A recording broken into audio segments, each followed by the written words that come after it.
1963 to 1970. This rebellion was the first time in modern Ethiopian history that the Oromo were able to conduct a protracted and highly coordinated rebellion against the state.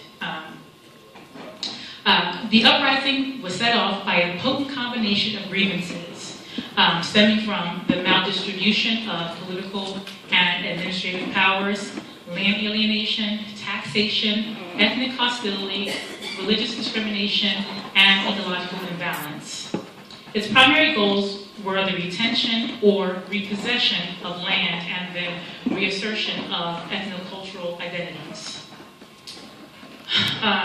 Due to the way in which the area was incorporated, the people of Bale never accepted colonization in the first place, and they always saw outside conquerors as illegitimate.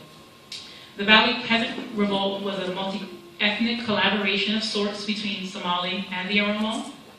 Though they had some connections, they were also distinct.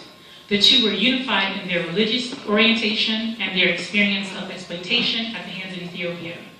However, the Somali component had a pan-Somali orientation and wanted to reconnect Bale with the newly independent Somalia.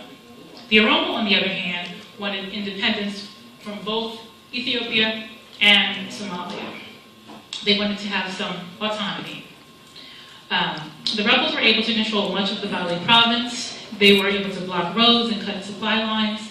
It was only with the help of foreign military assistance from the Americans and the British, along with a change in the Somali government that no longer was friendly to the rebels, that cut off the supply of arms and forced the rebels to negotiate.